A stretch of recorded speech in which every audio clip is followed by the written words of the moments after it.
Eu vou pedir a sua atenção a partir de agora. Se movimente o mínimo possível, só o necessário. Ouça a mensagem. Amém? Graças a paz, igreja. Amém. Bom, gostaria que você abrisse sua Bíblia em Mateus 28, versículo 19 e 20. Versículo bastante conhecido. Mateus 28, 19 e 20. Versículo 19 e 20.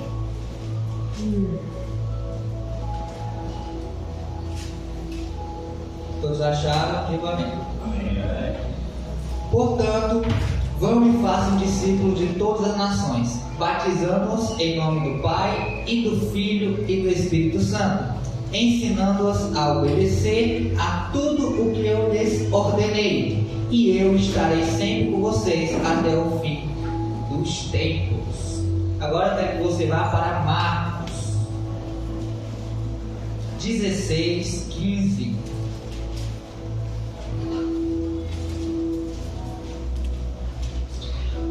Outros versículos bem conhecidos também, Marcos 16, 15. Está bem. E disse-lhes: ide por todo o mundo, pregai o evangelho a toda criatura. Quem crer e for batizado será salvo, mas quem não crer será condenado. E estes sinais seguirão aos que crerem: em meu nome expulsarão demônios, falarão novas línguas, pegarão nas serpentes, e se beberem alguma coisa mortífera, não lhes fará dano algum, e porão as mãos sobre os enfermos e sararão. O versículo 15 já começa com o tema da nossa ministração, que é: o ide é para todos. Temos uma concepção, isso já não é só aqui, é em toda a igreja geral, que o ide é somente para pastor, para evangelista, para líder, para quem colocou a mão no arado. Só que a gente começa a entender que o ide não é somente para quem é líder, ou pastor, ou evangelista, ou apóstolo, ou presbítero. O ide é para toda a igreja. Eu e você estamos incluídos em uma missão, que é pregar o evangelho. A gente se reúne semanalmente nos templos, mas você já parou para pensar que na maioria das vezes somente quem já é cristão está aqui? É um pouco mais raro uma pessoa que está lá, ainda não é cristão, vir sozinha. Acontece, mas é um pouco mais raro. Por quê? Porque Deus deixou uma missão para mim e para você. Eu tenho absoluta certeza que eu e você que aqui estamos, só chegamos até aqui porque alguém anunciou esse evangelho, certo? Algum dia a mensagem falou diferente comigo e com você. Alguma pessoa foi usada para levar essa mensagem. E você já parou para pensar que seria muito mais fácil se Deus simplesmente se revelasse no coração de todos, e já que todos tivessem a convicção que Ele é o nosso Senhor?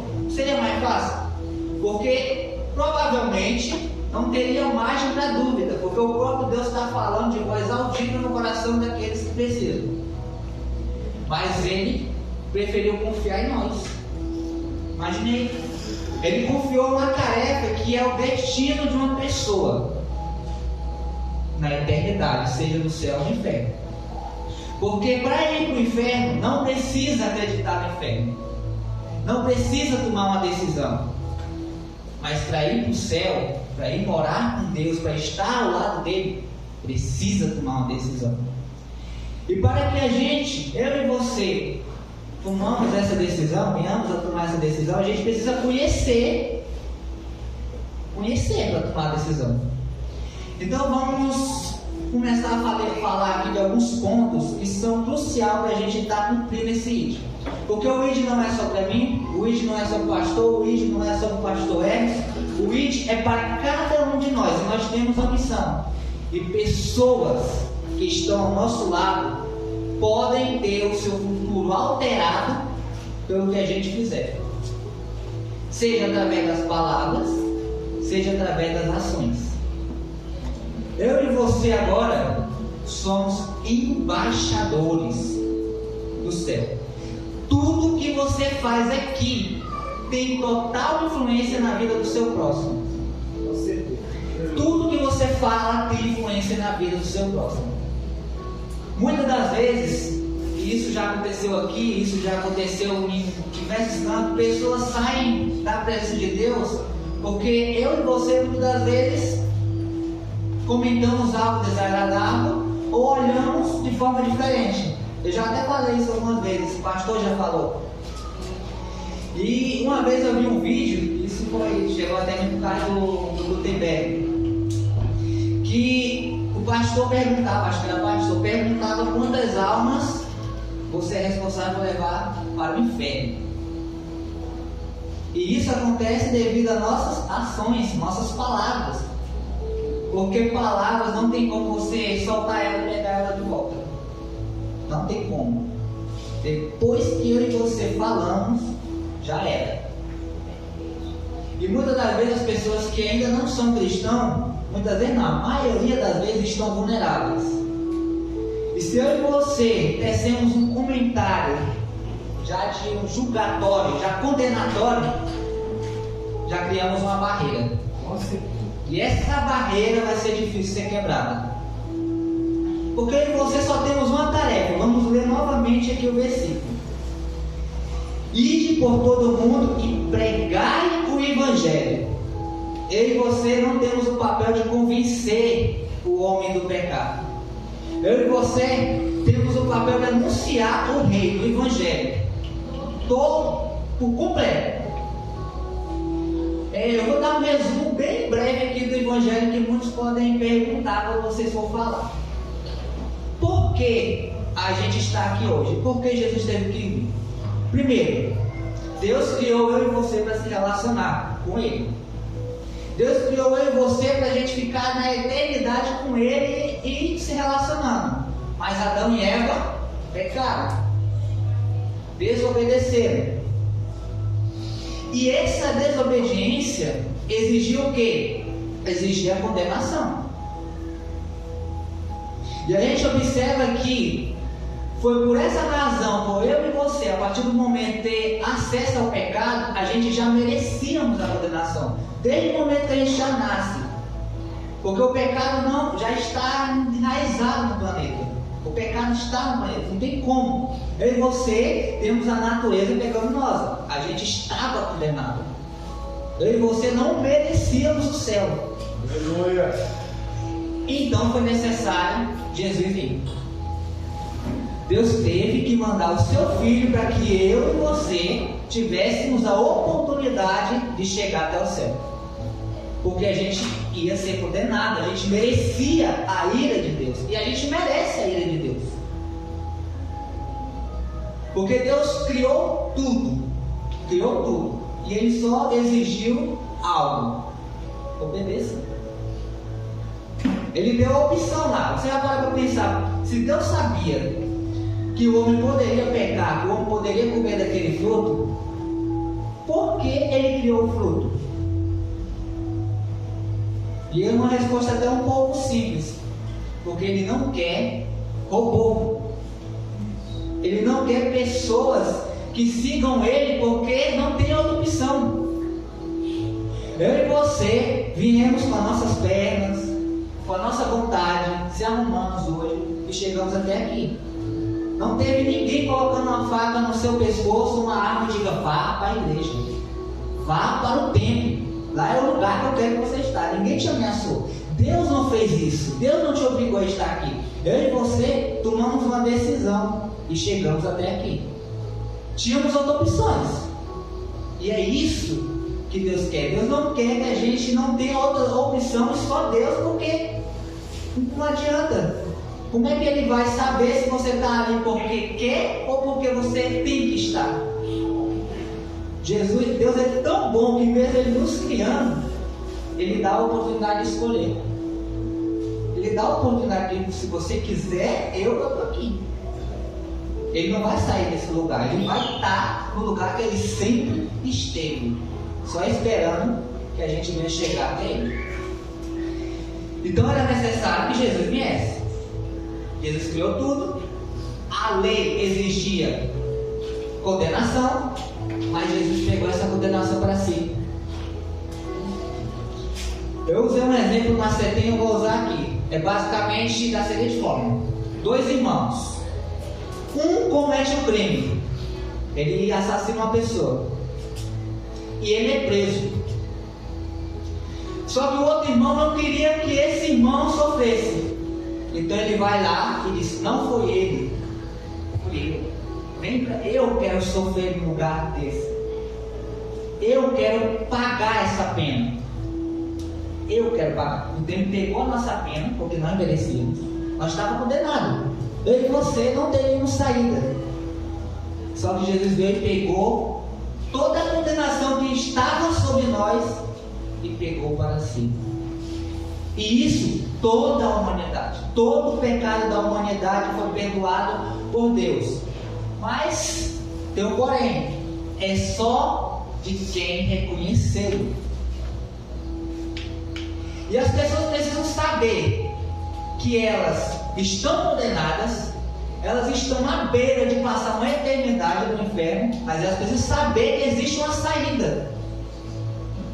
Assim como eu e você descobrimos um dia que existe uma saída, elas precisam saber. Mas é papel dos anjos levar esse evangelho? Diga bem alto: não. Não. É nosso papel. As pessoas precisam saber.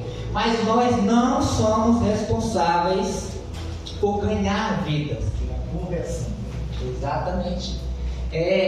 Eu tinha um pensamento até um tipo de fala, né? Que a gente é responsável por ganhar vida, por gerar vida e ganhar. Só que as pessoas estão tratando isso no meu coração. Não é você que tem poder. Você não tem poder algum. É a mensagem. E aqui fala: pregai. Eu e você somos responsáveis por levar a mensagem. Quem vai convencer o homem do pecado é o Espírito Santo. Glória a Deus. Aleluia. Quem vai ganhar as almas é o Espírito Santo. E quando a gente tem esse pensamento que nós somos ganhadores de vidas, a gente cria um complexo de herói. Porque acha que a vida da pessoa depende de mim. Ela só vai ser salva se eu fizer algo. A única coisa que eu e você somos responsáveis por fazer, e isso já quebra todo o fato, é por isso que é suave, leve, é pregar o Evangelho. Porque o resto é com a palavra. O resto a palavra vai fazer, o resto o Espírito Santo vai fazer. E eu não sei se você já ouviu, né, em algum canto por aí, aquelas pessoas que competem, né? Quantas vidas ganham? Eu já ganhei tantas vidas. Isso começa a ser um problema a partir do momento que você acha que é você que está fazendo algo. E não é. Como se fosse troféu. Exatamente. Tudo é para o reino. E daqui a pouco a gente vai ver alguns versículos que confirmam isso. Eu fiz um breve resumo de tudo que eu vou falar aqui.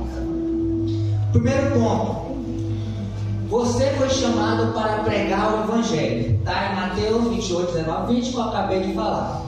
Você foi chamado para pregar o Evangelho. Eu e você estamos aqui com uma missão, e essa missão precisa ser cumprida. Se não for eu e você, outra pessoa vai ser levantada. Não depende de mim, de você. Mas Deus quer que você esteja no meio. Porque Deus te chamou.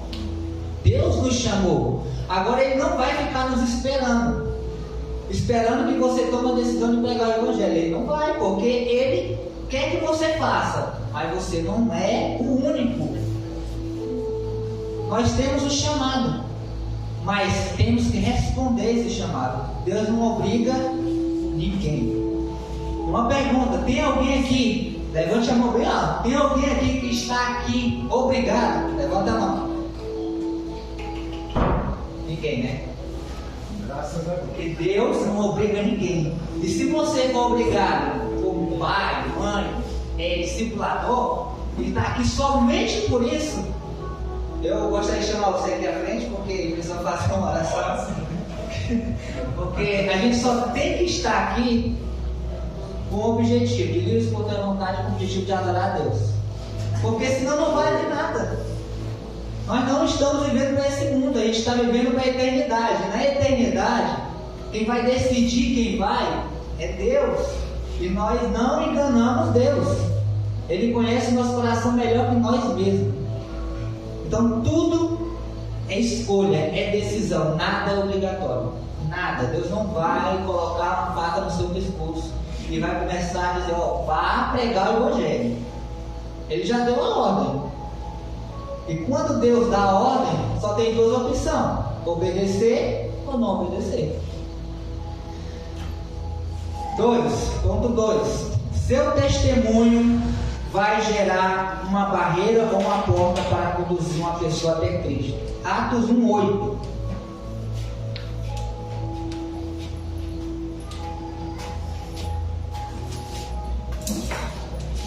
Mas recebereis poder ao descer sobre vós o Espírito Santo, e sereis minhas testemunhas, tanto em Jerusalém, como em toda a Judéia e Samaria e até os confins da terra. Glória a Deus. O que é uma testemunha? É alguém que vai testificar algo que aconteceu. É alguém que vai falar de um evento que aconteceu, vamos dizer assim. Eu e você aqui somos testemunhas que esse culto ocorreu. E a partir do momento que você disse sim para Jesus, o Espírito Santo entrou dentro de você. E você virou uma testemunha. E quando eu e você nos denominamos cristãos, a gente agora tem uma responsabilidade: ser testemunha. Não só no falar. No falar é muito fácil. Aqui é muito fácil. Agora, o nosso lugar de ser embaixador e ser testemunha é lá fora. No trabalho, faculdade, casa. É lá. E a partir do momento que você não dá um testemunho conforme o padrão que Cristo estabeleceu, que está aqui na Bíblia, pessoas irão olhar para ti e irão ver um Cristo diferente. Elas irão conhecer um Cristo diferente. Um Cristo que não está aqui na Bíblia. Um Cristo que eu e você muitas vezes imitamos. Porque eu e você fomos chamados para ser cópias de Jesus. Mas quando a gente dá mau testemunho, a gente muitas das vezes cria uma barreira. Porque as pessoas não querem mais conhecer esse Jesus, pensando que ele é assim. Aleluia. Elas olham para você e você diz que é cristão e você... E elas olham um Cristo diferente. Um Cristo que mente, um Cristo que trapaceia, que é ignorante, que vive de mau humor, que vive batendo em todo mundo. Que Cristo é esse? E elas olham esse Cristo. E elas vão querer conhecer esse Cristo por quê? Não faz sentido. Agora, se elas olham para você e vê um cristão amoroso, paciente, que tem domínio próprio, que ajuda a todos, aí elas vão começar a querer conhecer esse Cristo. O seu testemunho muitas das vezes fala mais do que palavras. Muitas das vezes o seu testemunho é responsável por conduzir uma pessoa até Cristo mais do que as suas pregações. Às vezes aquelas pessoas estão lá na tua célula e elas podem até estar ouvindo a sua pregação, mas elas estão mais atentas ao seu testemunho. Elas estão vendo que você lá está ajudando de todas as formas. Elas estão vendo lá que você está orando por eles, está amando eles. E elas querem conhecer esse Jesus. Porque se esse Jesus fez isso comigo e com você, a pessoa vai querer que Jesus faça isso com ela também. Então o testemunho vai criar uma barreira ou vai ser uma forma de condução até Jesus. Ponto 3.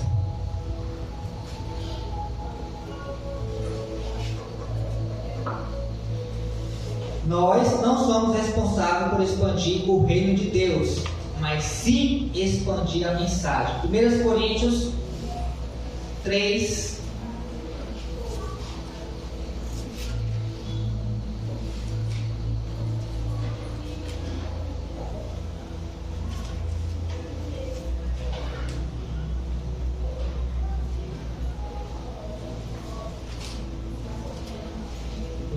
Coríntios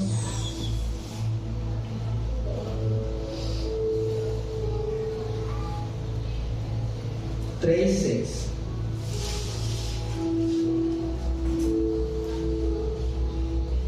Eu plantei, Apolo regou, mas Deus deu o crescimento. O crescimento do reino vem de quem? Deus. Quando a gente começa a ter esse regimento, o fardo some, né? Porque eu já tive momentos, eu e minha esposa, a célula dá 10 pessoas. E às vezes 2. Imagina se a gente tivesse desistido. Tendência de ser mundial, que somos culpados. Exatamente, a gente começa a pensar que tudo é nossa culpa. Tudo está sobre nossas costas, a gente não está fazendo alguma coisa errada. Só que o nosso papel é pregar o Evangelho. E a célula é uma das formas de pregar o Evangelho. É uma das estratégias para pregar o Evangelho. E o crescimento não é nós que determinamos, é Deus. Se você e eu estamos cumprindo o papel certinho, pregando o Evangelho na sua essência, sem omitir nada, o crescimento vai vir no tempo de Deus. Porque é óbvio que tem diversas razões para uma célula crescer. Só que se você está fazendo certo e mesmo assim não está fluindo, é porque Deus vai dar o crescimento no tempo certo. O crescimento vem de Deus. Esse versículo é bem claro. Vou até ler novamente para... Eu plantei, Paulo plantou, Apolo regou, mas Deus deu o crescimento. Podemos dizer assim: Paulo pregou o Evangelho e essas pessoas vieram para a igreja. Paulo cuidou. E Apolo cuidou, protegeu, fez discipulado. E quem fez crescer? Deus. Vamos dar um exemplo aqui mais contextualizado. O Alan pegou o bairro dele todinho e trouxe para a igreja. Todinho lá, a igreja está lotada. O pastor cuidou, Henrique cuidou, a Lohana cuidou. Aí, mas quem deu o crescimento? Deus. Isso já faz nos entender também, a gente entender também, que crescimento não é número. Porque a gente entende que, aqui fala, eu plantei, Apolo regou. Quando ele plantou, significa que o crescimento já estava ali, aparentemente, já estava ali. Só que, aí o Apolo regou. A gente rega algo que tem, certo? Mas Deus deu o crescimento. Só que não é o crescimento que a gente vê esse número, é o crescimento aqui, O crescimento, um cristão verdadeiro. Porque a gente toma uma decisão por Cristo e a gente ainda está cheio de coisas, né? A gente está cheio de marcas. Aí o pastor, o discipulador começa a cuidar, começa a tratar, a gente começa a viver uma vida devocional a Deus. E aí vai começando um crescimento verdadeiro de um cristianismo. E esse crescimento verdadeiro não necessariamente é número. Às vezes, uma igreja que tem 10 membros, um templo, uma casa de oração que tem 10 membros, ela está no nível mais elevado que um templo que tem 1000 membros. Porque ali tem 10 irmãos verdadeiramente servindo a Deus. Não adianta ter muitas pessoas ali que não estão em busca de um relacionamento com Deus. Porque assim, isso aqui vai passar, mas isso aqui também não vai lá no último dia, quando Deus começar a chamar, Jesus voltar, não vai ter lá quantos cultos você veio, quantas células você liderou, quantos discípulos você teve. Não vai ter isso. Isso é importante, mas se a gente começar a achar que só em vir para o culto é suficiente para me salvar, vai ficar. Porque vir para o culto é uma forma de eu celebrar o que eu já vivo lá fora. É uma forma de eu agradecer o que eu já vivo lá fora. Aleluia. Eu vou cultuar a Deus. Eu vou entregar o que eu já vivo lá fora. Mas se eu só venho para os cultos com a intenção de receber e não de doar, e só sou cristão aqui, e se Jesus voltar lá fora? Se não acontecer nada, sair, você vai ficar com raiva. Imagine aí. Jesus, eu acredito, isso já é um pensamento meu, que Jesus não vai voltar enquanto a gente está no templo aqui, na casa de oração. Seria até fácil, né? Porque eu acho que a primeira coisa que muitos fazem aqui quando entram nessa porta, quando começam a orar, é pedir perdão. Se Jesus voltar enquanto estamos aqui, todo mundo sobe. Só se. Aí é outro. É isso aí. Na maioria das vezes, podemos dizer. Mas enfim. E se Jesus voltar enquanto a gente está lá fora da nossa casa, que é o que pode acontecer, ou no nosso trabalho, Lá no quarto. lá no quarto, lá no banheiro. Imagina aí Jesus voltando nesse horário e você achando que ele só vai voltar enquanto está aqui. Pode voltar a qualquer momento, a gente não sabe. E é por essa razão que a gente tem que estar vigilante. E por essa razão que a gente tem que anunciar o Evangelho a qualquer momento. Porque você tem amigos que ainda não conhecem Jesus. Você tem irmãos que ainda não conhecem Jesus. Você tem pai e mãe que muitas vezes ainda não conhecem Jesus. Se você for contar nos dedos algumas pessoas que estão à sua volta, no seu bairro mesmo, você vai perceber que muitos estão longe de Deus. Você não é responsável por salvar eles, mas você pelo menos tem que levar essa mensagem, porque é ela que tem poder. Essa mensagem. Eu não tenho poder, nós não temos poder, mas a mensagem tem. E a partir do momento que eu libero essa mensagem, o resto é com o Espírito Santo e a pessoa. Porque o Espírito Santo também não entra em lugar que ele não é em mim. Amém? Amém. Gostaria que você abrisse sua Bíblia em João. Não, 1 Coríntios 12, 27. 1 Coríntios 12, 27.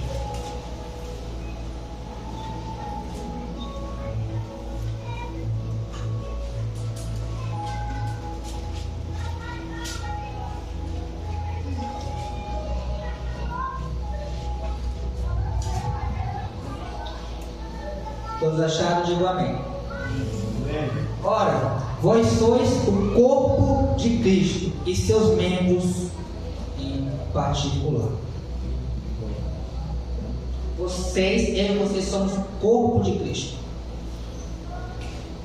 E algo que a gente estava até falando no curso teológico, que às vezes parece, eu vou até falar o ponto, não somos um rebanho para ser contado, somos um só, o corpo de Cristo. Vocês vão entender por que eu estou falando isso. Muitas das vezes a gente vê o nosso, isso vai até mais para líder, né? E lá fora também, em outras denominações, vê eu e você apenas como um número. Alguém que tem que, se estiver dentro da igreja, estiver dentro do templo, está tudo bem. Porque está na contagem lá, está tudo bem. Se ele está aqui, está ótimo. Só que a gente tem que entender que fazemos parte do corpo de Cristo. E se uma pessoa tomou a decisão por Cristo, ela não está mais sozinha. Não é só aqui que ela faz parte do corpo de Cristo, é lá fora também. Nós temos aqui, graças a Deus, a gente tem uma cultura de discipulado, uma cultura de visitação, uma cultura de campanha nos lares. Mas em muitos lugares não tem isso. Porque a igreja não é só aqui.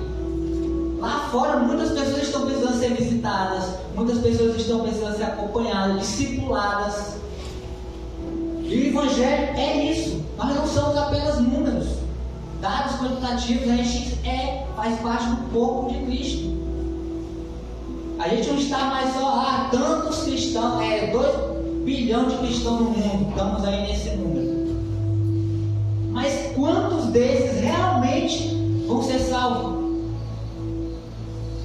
Quantos desses, infelizmente, não vão ser salvos porque não tiveram um acompanhamento decente, porque não tiveram um pastor que cuidou, um pastor que pregou o verdadeiro Evangelho, e e não apenas histórias fictícias de bênçãos e mais bênçãos. Sabemos que Deus abençoa, mas o Evangelho não é só isso. E muitas pessoas estão crentes de sua salvação, mas vão perder porque não conhecem isso aqui, mesmo estando na igreja. Conhece, vive 20, 30 anos cultuando em um templo, mas não conhece o verdadeiro Evangelho. Não conhece que tem práticas que não são para nós. Eu e você podemos tudo, mas nem tudo nos convém. E por falta de ensino, por falta de discipulado, por falta de acompanhamento, não conhecem o Evangelho, não conhecem as instruções que Deus deixou através da palavra. Por quê? Porque muitos estão vendo eu e você apenas, isso na igreja geral, como número, e nós não somos, não somos gado para ser contado, a gente é o corpo de Cristo, somos um. E quando um corpo está doente, um membro do corpo está doente, todo o corpo está doente. Quando você sente uma dor no seu dedo ali, o corpo todo vai sentir. O corpo todo sente. Da mesma forma tem que ser a igreja. Quando o meu irmão está doente, seja espiritual, eu também estou. Nós também estamos. E eu tenho certeza que quando os discipuladores aqui sentem que seus discípulos estão adoecidos, estão mais frágeis, eles também ficam mal. Porque cada um aqui, pastor, pastora, quer o melhor para cada um de nós. E o último ponto,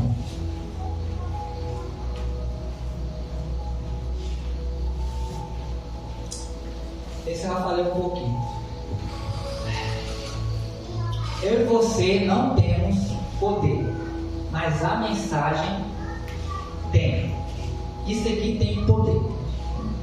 Essa mensagem aqui, ela mudou a minha vida. E ela mudou a sua vida, porque você está aqui também. Eu e você tomamos uma decisão, eu não sei há quantos anos atrás, há quantos dias, há quantos meses, mas foi uma decisão que mudou o seu destino. Mas não foi o destino aqui na terra somente, foi a eternidade. A eternidade com o Pai. Você tomou uma decisão porque naquele dia a mensagem falou diferente com você. Talvez você já tivesse ouvido diversas outras vezes a mensagem, mas naquele dia a mensagem entrou no seu coração de uma forma extraordinária e incendiou o seu ser. E eu e você somos responsáveis por liberar essa mensagem a todos que estão lá fora. Só liberar, pregar. Porque as pessoas lá fora, elas vão tomar a decisão. O seu irmão, a sua mãe, o seu amigo, ele vai tomar a decisão. Mas ele precisa conhecer as opções. Eu vi um vídeo de um padre que ele, eu até falei no curso teológico, ele falava assim: você não precisa tomar uma decisão para ir para o inferno, mas para ir para o céu você precisa. Para o céu você precisa tomar uma decisão. O inferno, se não tomar para o céu, automaticamente vai para o inferno. Isso é fato. Só que as pessoas precisam saber o que é isso. Elas precisam que a gente apresente o quão bom é esse Evangelho. Eu tenho certeza que se eu perguntar aqui quais adjetivos você daria a Jesus, você teria muitos. Se eu pedisse um resumo para você do que é o Evangelho, você também daria. Precisamos fazer isso para outras pessoas. Para finalizar, muito tempo atrás, antes de tomar uma decisão por Cristo de verdade, porque eu passei muito tempo nas quatro paredes só frequentando. Só frequentava os cultos, não fazia nada, não sentia nada. Era só acaba ali mesmo, acho que era um evento semanal. Mas aí eu tomei a decisão por Cristo. Só que antes, eu lembro de um momento onde eu estava com os meus amigos, e eles não são cristãos, e eles perguntaram: por que você é cristão? Por que você tomou essa decisão? E eu, na época, não soube responder. Por quê? Porque eu não era. Não era cristão. Então, eu pergunto para mim e para você. Você sabe por que você é cristão? Porque é essa resposta que vai nortear a sua caminhada. Você sabe por que você é cristão? É a sua convicção, o chamado que Deus tem para você e vai nortear a tua caminhada. Se você é cristão porque Deus vai te abençoar, se você é cristão porque Deus vai te dar uma casa nova, vai te dar um carro, infelizmente, ou não sei se infelizmente no caso, não tem como chegar no céu dessa forma. Porque Deus só quer pessoas que cheguem até Ele por amor a Ele. Se você tem medo de ir para o inferno, também não vai chegar ao céu. Se você tomar uma decisão por Cristo com medo de ir para o inferno. Porque essa decisão tem que ser por amor a Jesus, reconhecendo que Ele é o único Salvador. Isso tem que ser a base da sua decisão. Bênção vai ter, cura, está na Bíblia. Deus tem prazer em abençoar seus filhos, mas Ele tem mais prazer ainda em ver uma vida sendo salva. Quantas pessoas estão lá fora sofrendo hoje no seu quarto, com depressão, não tem mesmo dentro de igreja, com ansiedade. O presídio está lotado de pessoas precisando de Jesus. E as igrejas estão lotadas de pessoas que estão apenas sentadas nas cadeiras e não estão pregando o Evangelho. O mundo tem mais ou menos 8 milhões de habitantes. Mais ou menos uns 3 é cristão. O Brasil é um dos países que é cristão, podemos considerar.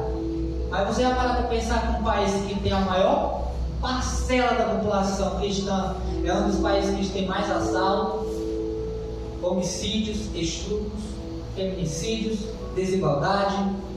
Como pode um país que é cristão ter tudo isso?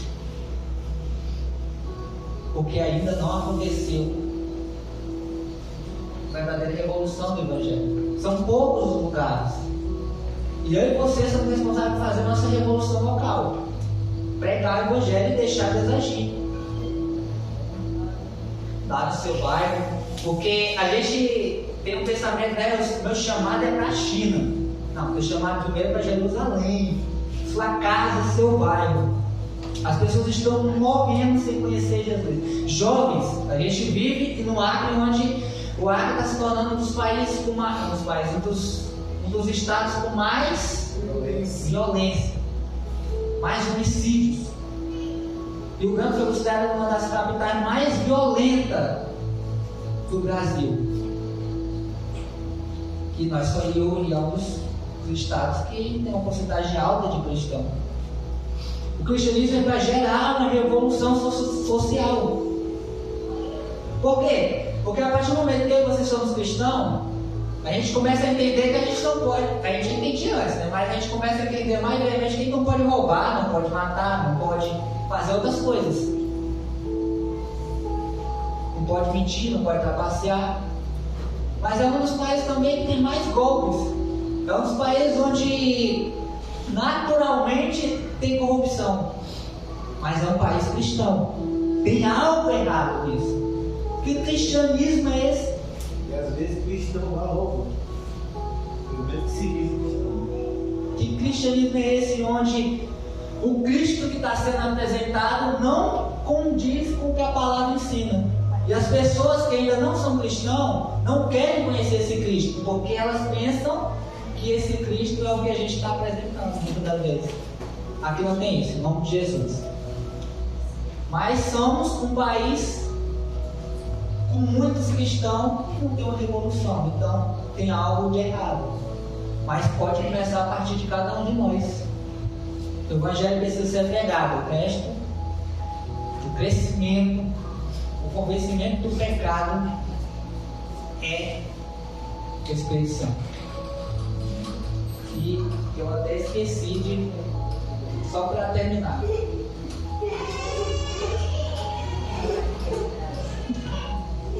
João 16:7. Só para confirmar o que eu estava falando. João 16:7. Evangelho de João 16:7.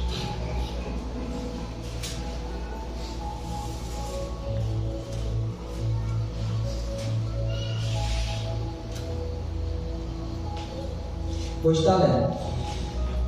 Todavia digo-vos a verdade, que vos convém que eu vá, porque se eu não for, o Consolador não virá a vós, mas quando eu for, vou-lo enviarei. E quando ele vier, convencerá o mundo do pecado e da justiça e do juízo. É ele, é o Espírito Santo. Eu e você temos uma missão, temos que pregar o Evangelho. As campanhas de oração já estão aí a todo vapor. Eu tenho certeza que quem está fazendo campanha de oração está tendo experiências marcantes. Porque o Espírito Santo vai nos tratando na medida que a gente fala dele para as pessoas. Isso é sensacional. Nas casas, nas ruas, nas células, aqui ele vai tratando. E quando a gente fala de Jesus, é que nem uma flecha. A gente solta ela. E o Espírito Santo vai conduzir ela. Vai depender da barreira que a pessoa construiu. Se a pessoa está ali sensível, a flecha vai entrar no coração dela, vai se arrepender e vai querer conhecer Jesus. Mas muitas das vezes vai ter que ser muitas flechas. Vai fechar, porque o Espírito Santo ele não vai entrar em lugar que ele não é bem recebido. Lá em Apocalipse 3:20 fala isso. Ele está batendo na porta. Mas a pessoa precisa abrir. Então a palavra muitas das vezes é tipo você batendo na porta. O Espírito Santo lá batendo na porta, mas a pessoa tem que abrir. É por essa razão que esse fardo que muitas vezes está nas costas de líder tem que sair. Eu e você não somos heróis. Eu e você somos pregadores do Evangelho. Não somos responsáveis por salvar ninguém. Somos responsáveis por anunciar isso aqui.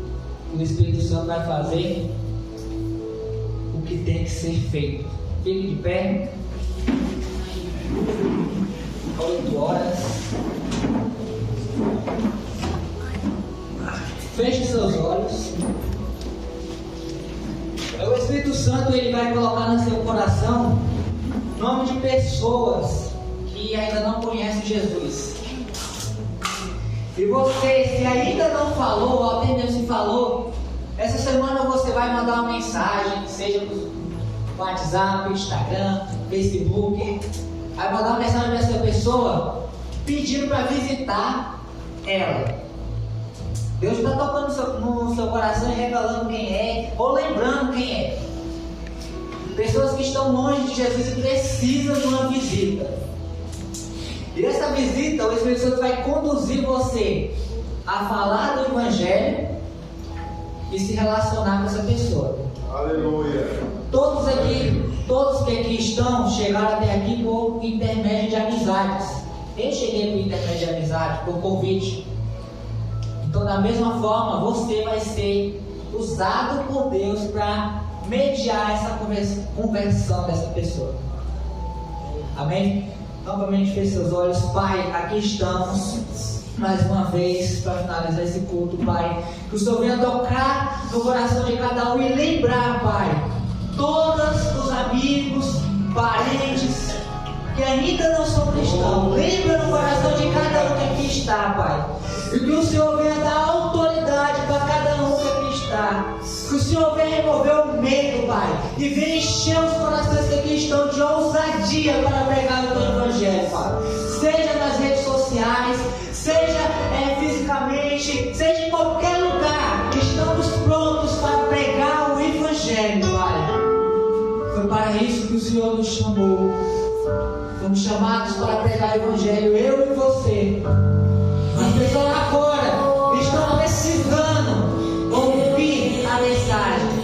Eu e você somos responsáveis por essa mensagem. Quero que você repita a oração comigo. Bem alto. Senhor Jesus, eu decidi pregar o Evangelho em todo lugar e em qualquer momento. Amém.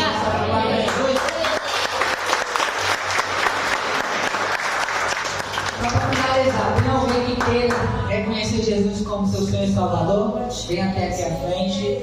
Essa é a oportunidade. Tem outras oportunidades, mas essa. Olha, vai chegar daqui 10 minutos. Daqui 5 segundos. Ele pode voltar. Não perca tempo nessa decisão. Amém?